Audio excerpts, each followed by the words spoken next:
अस्सलाम वालेकुम दोस्तों, मैं हाँ नासर कसाना और ਤੁਸੀਂ ਦੇਖ ਰਹੇ ਹੋ ਸਾਡਾ ਪੰਜਾਬੀ ਚੈਨਲ ਇੱਕ ਪਿੰਡ ਪੰਜਾਬ ਦਾ। ਜਿਵੇਂ ਕਿ ਤੁਹਾਨੂੰ ਪਤਾ ਹੈ ਕਿ ਅਸੀਂ ਆਪਣੇ ਚੈਨਲ ਰਾਹੀਂ ਪੰਜਾਬ ਦੇ ਵੱਖੋ-ਵੱਖ ਪਿੰਡਾਂ ਦੀ ਤਾਰੀਖ, ਉਥੋਂ ਦੇ ਬਜ਼ੁਰਗਾਂ ਦੀਆਂ 47 ਨਾਲ ਜੁੜੀਆਂ ਹੋਈਆਂ ਹੱਡਬੀਤੀਆਂ, ਪੰਜਾਬ ਦਾ ਕਲਚਰ, ਰੀਤੀ ਰਿਵਾਜ ਤੇ ਪੰਜਾਬ ਦੀਆਂ ਖੇਡਾਂ ਤੁਹਾਡੇ ਰੂਬਰੂ ਕਰੀਦੀਆਂ ਆ। ਇਸ ਟੌਪਿਕ ਤੇ 1700 ਤੋਂ ਉੱਪਰ ਵੀਡੀਓ ਤੁਹਾਨੂੰ ਸਾਡੇ ਚੈਨਲ ਤੋਂ ਵੇਖਣ ਨੂੰ ਮਿਲ ਸਕਦੀਆਂ ਨੇ। ਸਾਡਾ ਅੱਜ ਦਾ ਪਿੰਡ ਹੈ ਚੱਕ ਨੰਬਰ 320 ਜੀਂਬੇ ਰਾਹ, ਜਿਸ ਨੂੰ ਤਹਿਸੀਲ ਔਰ ਜ਼ਿਲ੍ਹਾ ਟੋਬਾ ਟੇਕ ਸਿੰਘ ਲੱਗਦਾ ਹੈ। ਜੀ ਹਾਂ, ਇਹ ਪਿੰਡ ਹੈ ਪੰਜਾਬ ਦੇ ਸੁਪਰਸਟਾਰ ਸ਼ਕੀਲ ਜੱਟ ਦਾ, ਜਿਸ ਨੇ ਥੋੜੇ ਹੀ ਟਾਈਮ ਵਿੱਚ ਕਬੱਡੀ ਦੀ ਖੇਡ ਮੈਦਾਨਾਂ ਵਿੱਚ ਆਪਣਾ ਇੱਕ ਵੱਖਰਾ ਮਕਾਮ ਬਣਾ ਲਿਆ ਸੀ ਔਰ ਬੰਦੇ ਮਾਰ ਜਾਫੀ ਦਾ ਖਿਤਾਬ ਆਪਣੇ ਨਾਮ ਕੀਤਾ ਸੀ। ਗੋਜਰਾ ਤੋਂ 22 ਕਿਲੋਮੀਟਰ ਤੇ ਟੋਬਾ ਤੋਂ 6 ਕਿਲੋਮੀਟਰ ਪਿੱਛੇ ਵਸਿਆ ਹੈ ਖੂਬਸੂਰਤ ਪਿੰਡ 320 ਜੀਂਬੇ ਸੀਵਾਲ ਸਟਾਪ ਤੋਂ ਕੋਈ 1.5 ਕਿਲੋਮੀਟਰ ਦੀ ਦੂਰੀ ਤੇ ਹੈ। ਇਸ ਪਿੰਡ ਦਾ ਰਕਬਾ ਤਕਰੀਬਨ 40 ਮਰਬੇ ਹੈ। ਆਬਾਦੀ 4000 ਹੈ। 2000 ਦੇ ਉੱਪਰ ਥੱਲੇ ਵੋਟ ਕਾਸਟ ਹੁੰਦਾ ਹੈ। 550 ਘਰ ਨੇ ਇਸ ਪਿੰਡ ਵਿੱਚ। ਅਜ਼ਾਫੀ ਆਬਾਦੀ ਇਸ ਤੋਂ ਇਲਾਵਾ ਹੈ। 2 ਨੰਬਰਦਾਰ ਨੇ ਇਸ ਪਿੰਡ ਦੇ, ਜਨਾਬ ਇਫਤਖਾਰ ਹੁਸੈਨ ਰਾਹ ਸਾਹਿਬ, ਜਨਾਬ ਮਹਿਮੂਦ ਹੰਜਰਾ ਸਾਹਿਬ। ਇਸ ਪਿੰਡ ਵਿੱਚ ਟੋਟਲ ਜੱਟ ਬਰਾਦਰੀ ਬੈਠੀ ਹੈ, ਜਿਨ੍ਹਾਂ ਵਿੱਚ ਰਾਹ 75% ਨੇ, ਬਾਕੀ 25% ਨੇ, ਜਿਨ੍ਹਾਂ ਵਿੱਚ ਹੰਜਰਾ, ਬਾਜਵੇ, ਵੜਾਇਚ ਤੇ ਮੇਕਣ ਗੋਤਾਂ ਦੇ ਜੱਟ ਬੈਠੇ ਨੇ। ਇਸ ਪਿੰਡ ਵਿੱਚ 1947 ਦੀ ਵੱਡ ਵੇਲੇ ਕੋਈ ਵੀ ਆ ਕੇ ਨਹੀਂ ਬੈਠਾ। ਜਦ 12 ਆਬਾਦ ਹੋਈਆਂ ਤਾਂ ਸਿਆਲਕੋਟ ਤੋਂ ਜੱਟਾਂ ਨੇ ਆ ਕੇ ਇਹ ਪਿੰਡ ਆਬਾਦ ਕੀਤਾ ਸੀ। ਹਰ ਪਿੰਡ ਦੀ ਤਰ੍ਹਾਂ ਗੈਰ ਕਾਸ਼ਤਕਾਰ ਔਰ ਮਸੀਹ ਬਰਾਦਰੀ ਦੇ ਘਰ ਵੀ ਇਸ ਪਿੰਡ ਵਿੱਚ ਹੈਗੇ ਨੇ। ਚੱਕ ਨੰਬਰ 320 ਜੀਂਬੇ ਰਾਹ ਬੁਨਿਆਦੀ ਤੌਰ ਤੇ ਬਰਤਾਨਵੀ ਦੌਰ ਵਿੱਚ ਪੰਜਾਬ ਦੀ ਕੈਨਾਲ ਕਾਲੋਨੀ ਦੇ ਤਹਿਤ ਆਬਾਦ ਕੀਤਾ ਗਿਆ ਸੀ ਔਰ ਝੰਗ ਬਰਾਂਚ ਦੀ ਨਹਿਰ ਇਸ ਇਲਾਕੇ ਦੀ ਜ਼ਮੀਨ ਨੂੰ ਸੈਰਾਬ ਕਰਦੀ ਹੈ। 1941 ਦੀ ਮਰਦਮਸ਼ੁਮਾਰੀ ਦੇ ਮੁਤਾਬਕ ਟੋਬਾ ਟੇਕ ਸਿੰਘ ਟਾਊਨ ਦੀ ਕੁੱਲ ਆਬਾਦੀ ਦਾ ਤਕਰੀਬਨ 34% ਹਿੱਸਾ ਮੁਸਲਮਾਨ ਸੀ। 57% ਹਿੰਦੂ ਔਰ ਸਿੱਖ ਕੌਮ ਦੇ ਲੋਕ ਆਬਾਦ। ਸਿੱਖ ਜ਼ਿਆਦਾਤਰ ਜ਼ਿਮੀਂਦਾਰਾ ਕਰਦੇ ਸੀ, ਕਿਉਂਕਿ ਆਬਾਦਕਾਰੀ ਵੇਲੇ ਚੜ੍ਹਦੇ ਪੰਜਾਬ ਵਿੱਚੋਂ ਜ਼ਮੀਨਾਂ ਆਬਾਦ ਕਰਨ ਲਈ ਹੀ ਸਿੱਖ ਭਾਈਚਾਰੇ ਦੇ ਲੋਕ ਲਹਿੰਦੇ ਪੰਜਾਬ ਵੱਲ ਆਏ ਸੀ।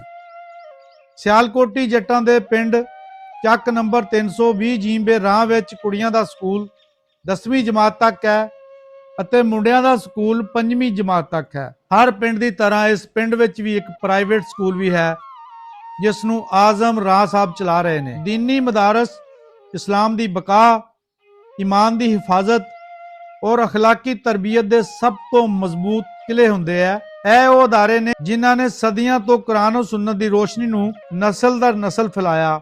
ਅਗਰ ਮਸਜਿਦਾਂ ਦਿਲਾਂ ਨੂੰ ਰੋਸ਼ਨ ਕਰਦੀਆਂ ਨੇ ਤੇ ਮਦਰਸੇ ਦਿਮਾਗਾਂ ਨੂੰ ਈਮਾਨ ਔਰ ਇਲਮ ਨਾਲ ਚਮਕਾਉਂਦੇ ਨੇ। ਮਦਰਸਾ ਇੱਕ ਰੂਹਾਨੀ ਤਰਬੀਅਤਗਾਹ ਦੀ ਹੈਸੀਅਤ ਰੱਖਦਾ ਹੈ, ਜਿੱਥੇ ਉਸਤਾਦ ਸਿਰਫ ਇਲਮ ਨਹੀਂ ਦਿੰਦਾ ਬਲਕਿ ਇਸ ਦੇ ਨਾਲ-ਨਾਲ ਇਨਸਾਨ ਦਾ ਕਿਰਦਾਰ ਵੀ ਬਣਾਉਂਦਾ ਹੈ।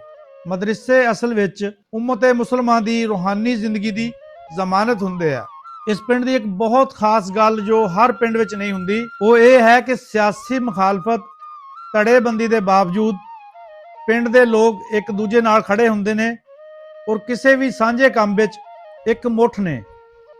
ਇਹਨਾਂ ਦੀ ਇਹ ਸਾਂਝ ਖਾਸ ਕਰ ਇਲੈਕਸ਼ਨ ਦੇ ਦਿਨ ਵੇਖਣ ਨੂੰ ਮਿਲਦੀ ਹੈ, ਜਦ ਇਸ ਪਿੰਡ ਵਾਲੇ ਬਿਲਾ ਤਫਰੀਕ ਕਿਸੇ ਵੀ ਪੋਲਿੰਗ ਸਟੇਸ਼ਨ ਤੋਂ ਪਰਚੀ ਲੈ ਕੇ ਆਪਣੇ ਮਨਪਸੰਦ ਬੰਦੇ ਨੂੰ ਵੋਟ ਪਾਉਂਦੇ ਨੇ। ਪਰਚੀ ਕੱਟਣ ਵਾਲੇ ਨੂੰ ਪਤਾ ਵੀ ਹੁੰਦਾ ਹੈ ਕਿ ਇਸ ਬੰਦੇ ਨੇ ਸਾਨੂੰ ਵੋਟ ਨਹੀਂ ਪਾਣਾ, ਪਰ ਫਿਰ ਵੀ ਬਹੁਤ ਇੱਜ਼ਤ ਨਾਲ ਇਸ ਵੋਟਰ ਨੂੰ ਪਰਚੀ ਦਿੱਤੀ ਜਾਂਦੀ ਹੈ।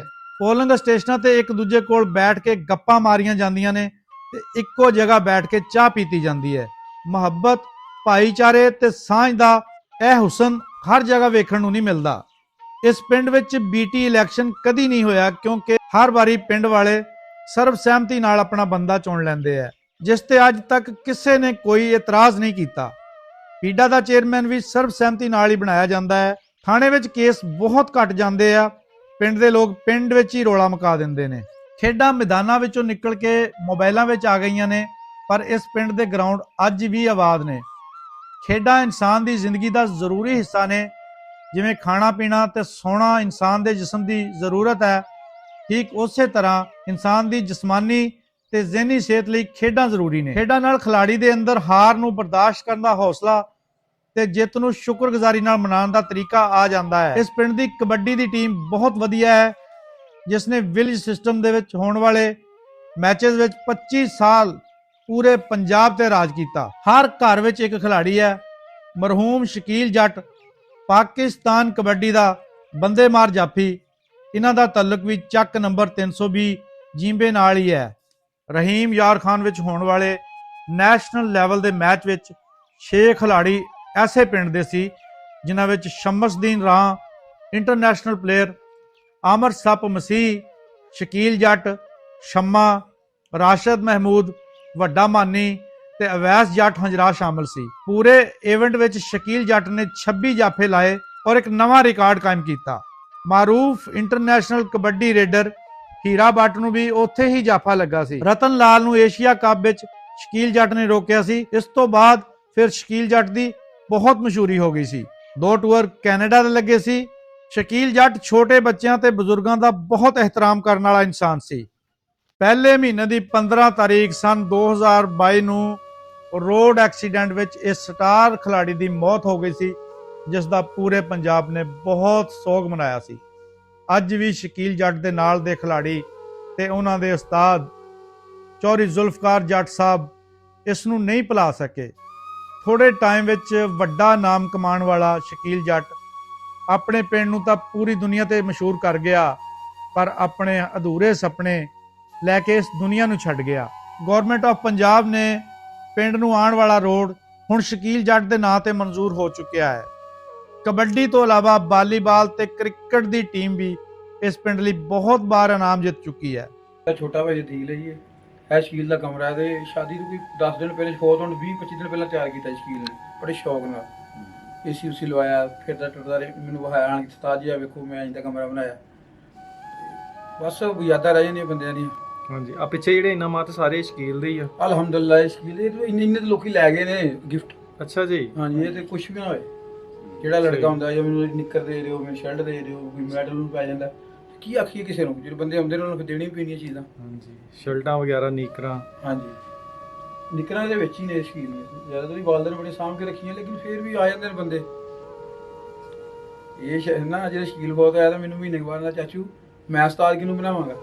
ਮੈਂ ਯਾਰ ਮੈਂ ਉਹਦਾ ਉਸਤਾਦ ਹਾਂ, ਪਰ ਆਪਣਾ ਸ਼ੌਕ ਹੁੰਦਾ। ਹਾਂਜੀ, ਏਦਾਂ ਹੀ ਮੇਰੇ ਅੱਜ ਵੀ ਜ਼ਿਹਨ 'ਚ ਗੱਲ ਆਉਂਦੀ। ਉਹ ਛੋਟਾ ਜਿਹਾ ਸੀ, ਹੁਣ ਤੇ ਮਾਸ਼ਾਅੱਲਾ 3 ਸਾਲਾਂ ਜਵਾਨ ਹੋ ਗਿਆ। ਕਬੱਡੀ ਦੇ ਮੈਦਾਨ ਵਿੱਚ ਉਸਤਾਦ ਜ਼ੁਲਫਕਾਰ ਰਾਹ ਸਾਹਿਬ ਜਿਹੜੇ ਕਿ ਕੋਚ ਨੇ, ਉਹ ਅੱਜ ਵੀ ਨਰਸਰੀ ਤਿਆਰ ਕਰਕੇ ਬੜੇ ਕਲੱਬਾਂ ਨੂੰ ਤਕੜੇ ਪਲੇਅਰ ਦੇ ਰਹੇ ਨੇ। ਪਾਕ ਆਰਮੀ ਵਿੱਚ ਭਰਤੀ ਹੋਣ ਵਾਲੇ ਸਾਰੇ ਹੀ ਗੇਮ ਬੇਸ ਤੇ ਭਰਤੀ ਹੋਏ ਨੇ। ਪੂਰਾ ਪਿੰਡ ਆਪਸ ਵਿੱਚ ਇੱਕ ਦੂਜੇ ਦਾ ਰਿਸ਼ਤੇਦਾਰ ਹੈ। ਕਬੂਤਰਬਾਜ਼ੀ ਵਿੱਚ ਵੀ ਇਹ ਪਿੰਡ ਕਿਸੇ ਤੋਂ ਪਿੱਛੇ ਨਹੀਂ। ਜ਼ਰੀਆ ਮਾਸ਼ ਜ਼ਰਾਅਤ ਹੈ। ਕਿੰਨੂ ਦੇ ਬਾਗ ਬਹੁਤ ਨੇ ਇਸ ਇਲਾਕੇ ਵਿੱਚ। ਇਸ ਤੋਂ ਇਲਾਵਾ ਚਾਰਾ, ਕਮਾਦ, ਮਕਈ, ਕਣਕ ਦੀਆਂ ਫਸਲਾਂ ਜ਼ਿਆਦਾ ਉਗਾਈਆਂ ਜਾਂਦੀਆਂ ਨੇ। ਰੋਜ਼ੀ ਦੇ ਸਿਲਸਿਲੇ ਵਿੱਚ ਅਰਬ ਮੁਲਕਾਂ ਵਿੱਚ ਵੀ ਮਾਮਾ ਦੇ ਪੁੱਤ ਆਪਣੇ ਸਗੇ ਰਿਸ਼ਤਿਆਂ ਨੂੰ ਛੱਡ ਕੇ ਗਏ ਹੋਏ ਨੇ। ਇਸ ਤੋਂ ਇਲਾਵਾ ਯੂਰਪ ਵਿੱਚ ਵੀ ਵੱਡੀ ਗਿਣਤੀ ਵਿੱਚ ਇਸ ਪਿੰਡ ਦੇ ਲੋਕ ਗਏ ਹੋਏ ਨੇ। ਪਿੰਡ ਦੀਆਂ ਗਲੀਆਂ ਬਾਜ਼ਾਰ ਬਹੁਤ ਸਾਫ਼ ਸੁਥਰੇ ਨੇ ਔਰ ਕਬੱਡੀ ਦੇ ਖਿਡਾਰੀ ਜਿਨ੍ਹਾਂ ਵਿੱਚ ਸ਼ਬਾਜ਼, ਕਾਸ਼ੀ, ਅਹਿਮਦ, ਬਲਾਲ, ਡੌਨ ਤੇ ਹੋਰ ਬਹੁਤ ਸਾਰੇ ਐਕਟਿਵ ਨੇ। ਪਿੰਡ ਵਿੱਚ ਕਿਸੇ ਦੀ ਵੀ ਫੌਤਗੀ ਹੋ ਜਾਵੇ ਤਾਂ ਇਹ ਟੀਮ ਸਾਰੇ ਕੰਮ ਖੁਦ ਹੀ ਕਰਦੀ ਹੈ, ਜਿਸ ਵਿੱਚ ਕਫਨ ਦਫਨ ਦਾ ਸਮਾਨ ਤੇ ਕਬਰ ਕੁਸ਼ਾਈ ਕਰਨਾ ਸ਼ਾਮਲ ਹੈ। ਇੱਕ ਹੋਰ ਬਹੁਤ ਖਾਸ ਗੱਲ ਕਿ ਇਸ ਪਿੰਡ ਵਿੱਚ ਬਹੁਤ ਪੁਰਾਣੇ ਬੋਰਡ ਬਹੁਤ ਜ਼ਿਆਦਾ ਨੇ। ਪਿੰਡ ਦਾ ਉਹ ਪੁਰਾਣਾ ਬੋਰਡ ਜਿਹੜਾ ਸਦੀਆਂ ਤੋਂ ਪਿੰਡ ਦੀ ਪਹਿਚਾਣ ਬਣਿਆ ਹੋਇਆ ਹੈ, ਜਿਸ ਦੇ ਟਹਿਣੇ ਲਗਭਗ 1 ਕਿੱਲੇ ਤੱਕ ਫੈਲੇ ਹੋਏ ਨੇ। ਐਵੇਂ ਲੱਗਦਾ ਹੈ ਜਿਵੇਂ ਇਸ ਨੇ ਪੂਰੇ ਪਿੰਡ ਦੀ ਸ਼ਾਨ ਨੂੰ ਸਮੇਟ ਕੇ ਰੱਖਿਆ ਹੋਇਆ ਹੈ। ਇਸ ਦੇ ਤਣੇ ਤੇ ਸਮੇਂ ਦੇ ਨਿਸ਼ਾਨ ਨੇ, ਪਰ ਅੱਜ ਵੀ ਇਸ ਦੇ ਥੱਲੇ ਜ਼ਿੰਦਗੀ ਧੜਕਦੀ ਹੈ। ਸਵੇਰ ਸਵੇਰੇ ਰੰਗ ਬਰੰਗੇ ਪਰਿੰਦੇ ਇਸ ਦੇ ਉੱਪਰ ਆਪਣੀਆਂ ਆਵਾਜ਼ਾਂ ਨਾਲ ਰੱਬ ਦੀ ਸ਼ਾਨ ਬਿਆਨ ਕਰਦੇ ਨੇ ਔਰ ਸਾਰਾ ਦਿਨ ਇਸ ਬੋਰਡ ਥੱਲੇ ਬਜ਼ੁਰਗਾਂ ਦੀਆਂ ਮਹਿਫਲਾਂ ਲੱਗਦੀਆਂ ਨੇ, ਜਿਨ੍ਹਾਂ ਵਿਚਕਾਰ ਹੁੱਕਾ ਇਸ ਸਾਂਝ ਨੂੰ ਹੋਰ ਮਜ਼ਬੂਤ ਕਰਦਾ ਹੈ। ਕੁਝ ਲੋਕ ਪੁਰਾਣੇ ਵੇਲੇ ਦੇ ਕਿੱਸੇ ਨਵੀਂ ਨਸਲ ਨੂੰ ਸੁਣਾਉਂਦੇ ਨੇ ਔਰ ਸਾਰਿਆਂ ਦੇ ਚਿਹਰੇ ਤੇ ਪੁਰਾਣੇ ਵੇਲੇ ਨੂੰ ਯਾਦ ਕਰਕੇ ਮੁਸਕਰਾਹਟ ਆ ਜਾਂਦੀ ਹੈ। ਇਸ ਬੋਰਡ ਦੀ ਛਾਂ ਵਿੱਚ ਪਿੰਡ ਦੀ ਤਾਰੀਖ ਵਸੀ ਹੈ। ਹਰ ਸ਼ਾਖ ਵਿੱਚ ਇੱਕ ਯਾਦ ਹੈ, ਹਰ ਪੱਤੇ ਵਿੱਚ ਇੱਕ ਕਹਾਣੀ ਹੈ, ਹਰ ਝੋਂਕੇ ਵਿੱਚ ਇਨਸਾਨੀਅਤ ਦੀ ਖੁਸ਼ਬੂ ਹੈ। ਇਹ ਬੋਰਡ ਸਿਰਫ ਇੱਕ ਦਰਖਤ ਨਹੀਂ ਬਲਕਿ ਪਿੰਡ ਦਾ ਗਵਾਹ ਹੈ। ਪਿਆਰ, ਦੋਸਤੀ, ਰਿਸ਼ਤਿਆਂ ਤੇ ਵਕਤ ਦੇ ਬਦਲਦੇ ਮੌਸਮਾਂ ਦਾ ਖਾਮੋਸ਼ ਨਿਗਹਿਬਾਨ। ਇਹਦੇ ਥੱਲੇ ਬੈਠਣਾ ਇਦਾਂ ਹੀ ਹੈ ਜਿਵੇਂ ਆਪਣੀ ਜੜ੍ਹਾਂ ਨਾਲ ਦੁਬਾਰਾ ਮਿਲਣਾ, ਕਿਉਂਕਿ ਇਸ ਬੋਰਡ ਥੱਲੇ ਕਈ ਨਸਲਾਂ ਜਵਾਨ ਹੋਈਆਂ, ਕਿੰਨੇ ਹੀ ਕਿੱਸੇ ਸੁਣ ਕੇ ਬੱਚੇ ਵੱਡੇ ਹੋਏ, ਔਰ ਅੱਜ ਵੀ ਜਦ ਕੋਈ ਪ੍ਰਦੇਸ਼ ਵਿੱਚੋਂ ਵਾਪਸ ਆਂਦਾ ਹੈ ਤਾਂ ਉਹ ਇਸ ਬੋਰਡ ਥੱਲੇ ਹਾਜ਼ਰੀ ਜ਼ਰੂਰ ਦਿੰਦਾ ਹੈ।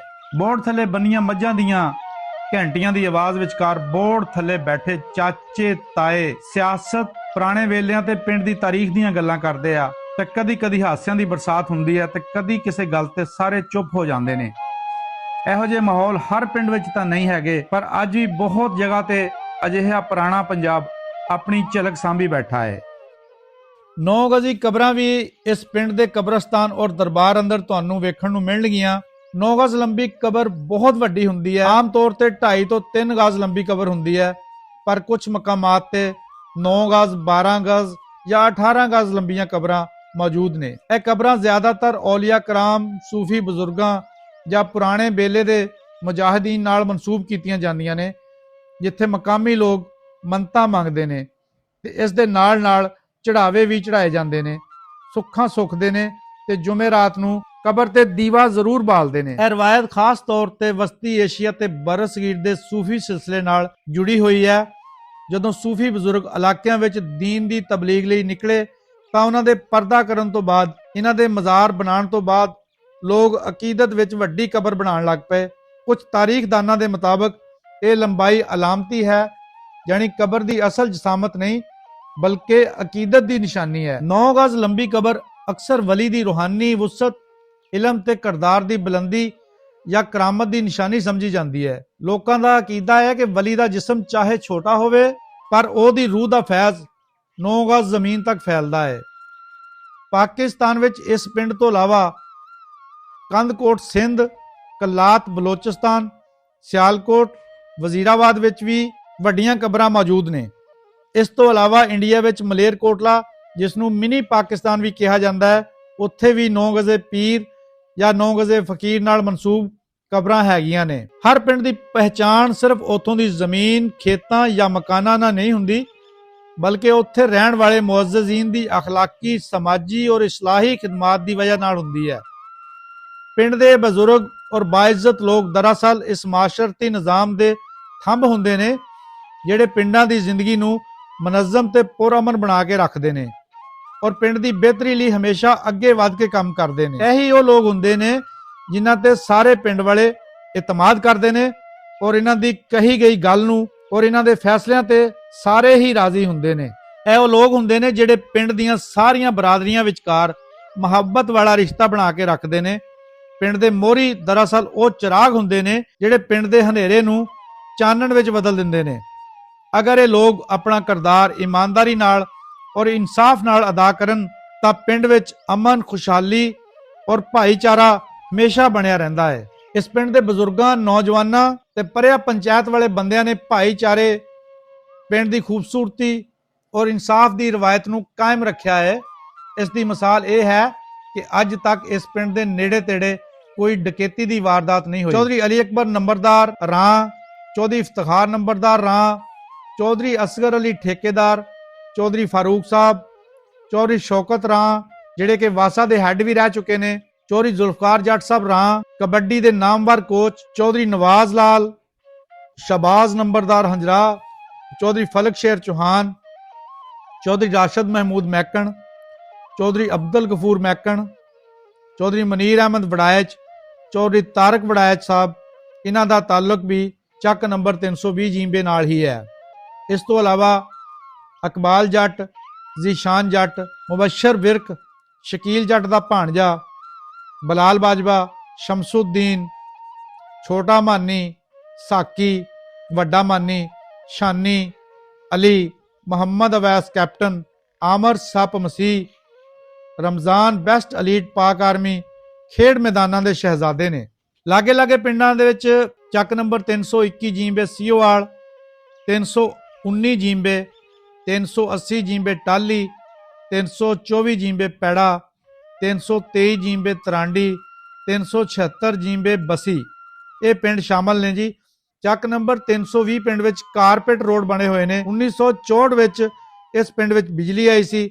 ਉਸ ਵੇਲੇ ਟੋਬਾ ਸ਼ਹਿਰ ਵਿੱਚ ਵੀ ਬਹੁਤ ਖਾਸ ਏਰੀਆ ਵਿੱਚ ਬਿਜਲੀ ਸੀ। ਪਿੰਡ ਵਿੱਚ ਗੈਸ ਦੀ ਸਹੂਲਤ ਵੀ ਹੈ। ਡਾਕਖਾਨਾ ਜਾਨੀ ਵਾਲਾ ਲੱਗਦਾ ਇਸ ਪਿੰਡ ਨੂੰ। ਦੋਸਤੋ ਤੁਸੀਂ ਵੇਖਿਆ ਕਿ ਪਿੰਡ ਜਿੱਥੇ ਖੂਬਸੂਰਤ ਹੈ ਉੱਥੇ ਪੁਰਅਮਨ ਵੀ ਹੈ। ਸਾਰਾ ਪਿੰਡ ਜੱਟ ਬਰਾਦਰੀ ਦਾ ਹੈ ਔਰ ਇਹ ਸਾਰੇ ਜੱਟ ਆਪਸ ਵਿੱਚ ਰਿਸ਼ਤੇਦਾਰ ਵੀ ਹੈ। ਅਸਲਾਮ ਵਾਲੇਕੁਮ ਜੀ। ਸ਼ਕੀਰ ਜੱਟ ਦਾ ਉਸਤਾਦ ਸਾਹਿਬ ਜ਼ੁਲਫਕਾਰ ਬੋਲਣਾ ਪਿਆ ਜੀ। ਤੇ ਸਾਨੂੰ ਤਾਂ ਸ਼ਕੀਰ ਜੱਟ ਦਾ ਬਹੁਤ ਘਾਟ ਮਹਿਸੂਸ ਹੋਈ ਐਕਸੀਡੈਂਟ ਹੋਣ ਨਾਲ। ਸ਼ਕੀਰ ਜੱਟ ਬਹੁਤ ਅੱਛਾ ਪਲੇਅਰ ਸੀ ਔਰ ਅਸੀਂ ਉਹਦੇ ਤੋਂ ਬਾਅਦ ਕਾਫੀ ਜ਼ਿਆਦਾ ਨੁਕਸਾਨ 'ਚ ਵੀ ਗਏ ਆ। ਸ਼ਕੀਰ ਜੱਟ ਜਿਹੜਾ ਉਹਦੇ ਵਰਗਾ ਪਲੇਅਰ ਪੈਦਾ ਨਹੀਂ ਹੋ ਸਕਦਾ। ਬਹੁਤ ਅੱਛਾ ਨਫੀਸ ਆਦਮੀ ਸੀ, ਹਰ ਬੰਦੇ ਦਾ ਮਿਲਣਸਾਰ ਸੀ, ਗਰੀਬ ਬੰਦੇ ਦੀ ਹਰ ਬੰਦੇ ਦੀ ਮਦਦ ਕਰਦਾ ਸੀ। ਇਸ ਪਿੰਡ 'ਚ ਤਕਰੀਬਨ 4 ਤੋਂ 5 ਬਰਾਦਰੀਆਂ ਨੇ, ਲੇਕਿਨ ਮੇਨ ਬਰਾਦਰੀ ਜਿਹੜੀ ਉਹ ਰਾਮ ਬਰਾਦਰੀ ਤਕਰੀਬਨ ਪੌਣਾ ਪਿੰਡ ਹੈ। ਹੰਜਰਾ ਬਰਾਦਰੀ ਹੈ, ਚੌਹਾਨ ਬਰਾਦਰੀ ਹੈ, ਕੁਝ ਮੇਕਣਾ ਦੇ ਘਰ ਵੀ ਮਾਸ਼ਾਅੱਲਾ ਹੈ ਨੇ ਵਿੱਚ, ਕੁਝ ਗੈਰ ਕਾਸ਼ਤਕਾਰ ਲੋਕ ਨੇ।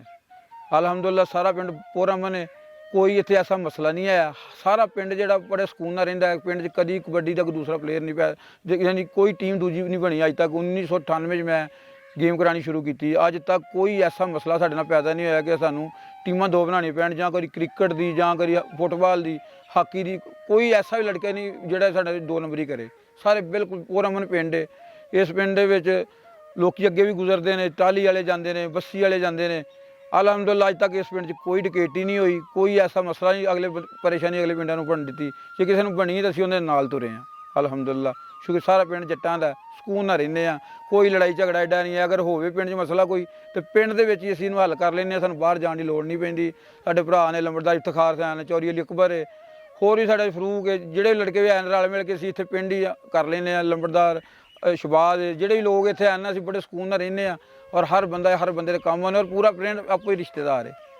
ਛੋਟੇ ਤੋਂ ਛੋਟਾ ਬੰਦਾ ਫੜ ਲਓ, ਵੱਡੇ ਤੋਂ ਬੰਦਾ ਫੜ ਲਓ, ਹਰ ਬੰਦਾ ਆਪੋ ਹੀ ਰਿਸ਼ਤੇਦਾਰ ਹੈ। ਔਰ ਕੋਈ ਬਿਲਕੁਲ ਜੇ ਕਿਸੇ ਬਰਾਦਰੀ ਦਾ ਝਗੜਾ ਹੋ ਗਿਆ ਤਾਂ ਦੂਸਰੀ ਬਰਾਦਰੀ ਉਹ ਨਾਲ ਨਹੀਂ ਤੁਰਦੀ, ਉਹ ਆਪੋ ਜੀ ਮਸਲਾ ਹੱਲ ਕਰਦੇ ਨੇ। ਅਲਹਮਦੁਲਿਲਾ ਸ਼ੁਕਰ ਅੱਲਾ ਦਾ, ਅਸੀਂ ਬੜੇ ਸਕੂਨ ਨਾਲ ਰਹਿ ਰਹੇ ਹਾਂ। ਥਾਣੇ ਕਚਹਿਰੀ ਦਾ ਸਾਡਾ ਮਸਲਾ ਕਦੀ ਹੋਇਆ ਨਹੀਂ। ਜੇ ਕਿਤੇ ਹੋ ਜੇ ਤਾਂ ਬਹੁਤ ਜਲਦੀ ਸੁਲ੍ਹਾ ਹੋ ਜਾਂਦੀ ਔਰ ਸਾਡਾ ਕੰਮ ਹੱਲ ਹੋ ਜਾਂਦਾ। ਪਿੰਡ ਦੇ ਵਿੱਚ ਬਰਾਦਰੀਆਂ ਜਿਹੜੀਆਂ ਨੇ ਬੜੇ ਗੈਰ ਕਾਸ਼ਤਕਾਰ ਵੀ ਸਾਡੇ ਨਾਲ ਬਹੁਤ ਜ਼ਿਆਦਾ ਤਾਮਨ ਕਰਦੇ ਨੇ। ਅਲਹਮਦੁਲਿਲਾ ਸ਼ੁਕਰ ਅੱਲਾ ਦਾ। ਵੋਟ ਜਿਹੜੇ ਨੇ ਤਕਰੀਬਨ ਸਾਡੇ ਪਿੰਡ ਜਿਹੜੇ ਪੈਂਦੇ ਨੇ ਨਾ, ਇਲੈਕਸ਼ਨ BT ਇਲੈਕਸ਼ਨ ਤਾਂ ਸਾਡੇ ਪਿੰਡ ਕਦੀ ਹੋਇਆ ਨਹੀਂ। ਉਹ ਤਾਂ ਸਿਲੈਕਸ਼ਨ ਹੁੰਦੀ ਹੈ। ਯਾਰ ਨਹਿਰਾਂ ਦਾ ਇਲੈਕਸ਼ਨ ਹੈ ਉਹ ਵੀ ਕਦੀ ਨਹੀਂ ਹੋਇਆ, ਉਹ ਵੀ ਸਿਲੈਕਸ਼ਨ ਹੀ ਹੁੰਦੀ ਹੈ। ਲੇਕਿਨ ਜਦੋਂ ਪਿੰਡਾਂ ਦੇ ਇਲੈਕਸ਼ਨ, ਵੱਡੇ ਇਲੈਕਸ਼ਨ ਹੁੰਦੇ ਨੇ, ਜਨਰਲ ਇਲੈਕਸ਼ਨ ਹੁੰਦੇ ਨੇ, ਉਹਦੇ ਵਿੱਚ ਅਸੀਂ ਇੱਕੋ ਜਗ੍ਹਾ 'ਤੇ ਬਹਿ ਕੇ ਸਾਰੇ ਲੋਕ ਪਰਚੀਆਂ ਕੱਟਨੇ ਆ, ਵੋਟ ਕਾਸਟ ਕਰਨੇ, ਇੱਕ ਦੂਜੇ ਕੋਲ ਚਾਹ ਪੀਣੇ, ਇੱਕ ਦੂਜੇ ਦੀ ਮੰਜੀਆਂ 'ਤੇ ਬਹਿੰਦੇ ਆ। ਕਿਸੇ ਨਾਲ ਲੜਾਈ ਝਗੜਾ ਨਹੀਂ, ਅਸੀਂ ਬਿਲਕੁਲ ਨਹੀਂ ਕਰਦੇ। ਅਸੀਂ ਸਕੂਨ ਨਾਲ ਰਹਿੰਦੇ ਹਾਂ। ਸ਼ਾਮ ਨੂੰ ਜਿਹੜੀ ਪਾਰਟੀ ਜਿੱਤ ਜਾਂਦੀ ਉਹਨੂੰ ਮੁਬਾਰਕ ਦੇ ਘਰ ਆ ਜਾਈਦਾ। ਔਰ ਅੱਲਾ ਦਾ ਬਹੁਤ ਸਾਡੇ 'ਤੇ ਕਰਮ ਹੈ, ਕੋਈ ਐਸਾ ਸ਼ੈਤਾਨ ਬੰਦਾ ਸਾਡੇ 'ਚ ਪੈਦਾ ਨਹੀਂ ਹੋਇਆ। ਔਰ ਸਾਰੀ ਬਰਾਦਰੀ ਜੱਟਾਂ ਦੀ। ਅਲਹਮਦੁਲਿਲਾ ਮੈਂ ਔਰ ਰਾਸ਼ਦ ਮੇਕਨ ਦੋ ਹੀ ਅਸੀਂ ਹਾਂ ਜਿਹੜੇ ਟੀਮ ਦੀ ਕੋਸ਼ਿਸ਼ ਕਰ ਰਹੇ ਹਾਂ। ਮੈਂ ਮੇਨ ਹਾਂ, ਉਹ ਜੂਨੀਅਰ ਹੈ, ਲੇਕਿਨ ਅਲਹਮਦੁਲਿਲਾ ਮੇਰੇ ਨਾਲ ਪੂਰਾ ਮੋਢੇ ਨਾਲ ਮੋਢਾ ਜੋੜ ਕੇ ਚੱਲਦਾ। ਔਰ ਜਿੰਨੇ ਲੜਕੇ ਨੇ ਸਾਰੇ ਸਾਡੇ ਕਹਿਣੇ ਘਵਾਣੇ 'ਚ ਨੇ। ਕਦੀ ਪਾਲਟੀਬਾਜ਼ੀ ਨਹੀਂ ਕੀਤੀ, ਕਦੀ ਕਿਸੇ ਪੈਸੇ ਦਾ ਕਿਸੇ ਮੁਤਾਲਬਾ ਨਹੀਂ ਕੀਤਾ। ਜੋ ਕਿਸੇ ਨਾਲ ਕਰੀਏ ਉਸ ਤਰ੍ਹਾਂ ਹੀ ਬੱਚੇ ਖੁਸ਼ ਹੋ ਜਾਂਦੇ ਨੇ। ਪੂਰਾ ਪਿੰਡ ਇੱਕ ਹੈ। ਔਰ ਪਿੰਡ ਜਿੰਨੇ ਕਬੱਡੀ ਦੇ ਲੜਕੇ ਨੇ, ਸਾਰੇ ਪਿੰਡ ਦੀਆਂ ਜਿੰਨੀਆਂ ਕਵਰਾਂ ਨੇ ਪਿੰਡ ਦੇ ਲੜਕਿਆਂ ਨੇ ਬਣਾਉਣੀਆਂ ਨੇ। ਖਾਸ ਕਰਕੇ ਮੈਂ ਕਾਸ਼ੀ ਦਾ ਗੱਲ ਕਰਨਾ, ਜਾਂ ਅਹਿਮਦ ਮੁੰਡਾ, ਜਾਂ ਇੱਕ ਮੁੰਡਾ ਡੌਨ ਹੈ, ਉਹ ਇੱਕ ਸ਼ਬਾਜ਼ ਦਾ ਲੜਕਾ। ਇੰਨੇ ਐਕਟਿਵ ਲੜਕੇ ਨੇ ਕਿ ਅੱਧੀ ਰਾਤੀ ਵੀ ਜ਼ਰੂਰਤ ਪਈ ਤਾਂ ਬੱਚੇ ਜਿਹੜੇ ਉੱਥੇ ਪਹੁੰਚੇ ਨੇ। ਕੋਈ ਛੋਟਾ ਅਲੀ ਨਾਲ ਲੜਕੇ ਵੈਸੇ ਕਾਫੀ ਨੇ, ਲੇਕਿਨ ਇਹ ਮੇਨ ਲੜਕੇ ਨੇ ਜਿਹੜੇ ਮੇਰੇ ਬਾਜ਼ੂ ਨੇ। ਔਰ ਅਲਹਮਦੁਲਿਲਾ ਜਿੱਥੇ ਉਹਨਾਂ ਬੱਚਿਆਂ ਨੂੰ ਆਖਿਆ ਉਹ ਬੱਚੇ ਉੱਥੇ ਹੀ ਉਹਨਾਂ ਪੈਰ ਰੱਖਿਆ। ਇਲੈਕਸ਼ਨ 'ਚ ਵੀ, ਵੋਟਾਂ 'ਚ ਵੀ, ਜਿੱਥੇ ਮੈਂ ਆਖਿਆ ਨਾ ਉਸਤਾਦ ਜੀ ਅਸੀਂ ਤੁਹਾਡੇ ਨਾਲ। ਦੋਸਤੋ ਇਹ ਸੀ ਸਾਡਾ ਅੱਜ ਦਾ ਪਿੰਡ ਚੱਕ ਨੰਬਰ 320 ਜੀਂਬੇ ਰਾਹ। ਉਮੀਦ ਕਰਦੇ ਹਾਂ ਕਿ ਤੁਹਾਨੂੰ ਸਾਡੀ ਅੱਜ ਦੀ ਵੀਡੀਓ ਪਸੰਦ ਆਈ ਹੋਵੇਗੀ। ਜੇਕਰ ਤੁਸੀਂ ਵੀ ਸਮਝਦੇ ਹੋ ਕਿ ਤੁਹਾਡੇ ਪਿੰਡ ਦੀ ਵੀਡੀਓ ਬਣਨੀ ਚਾਹੀਦੀ ਹੈ ਤਾਂ ਸਾਡੇ ਦਿੱਤੇ ਗਏ ਨੰਬਰ ਤੇ ਰਾਬਤਾ ਕਰੋ ਜਾਂ ਕਮੈਂਟ ਵਿੱਚ ਆਪਣੇ ਪਿੰਡ ਦਾ ਨਾਮ ਲਿਖ ਦਿਓ। ਮਜ਼ੀਦ ਇਹੋ ਜਿਹੀ ਵੀਡੀਓ ਵੇਖਣ ਲਈ ਸਾਡੇ ਚੈਨਲ ਨੂੰ ਸਬਸਕ੍ਰਾਈਬ ਕਰੋ, ਲਾਈਕ, ਕਮੈਂਟ ਤੇ ਵੀਡੀਓ ਨੂੰ ਸ਼ੇਅਰ ਜ਼ਰੂਰ ਕਰੋ। ਬਹੁਤ ਸ਼ੁਕਰੀਆ ਜੀ।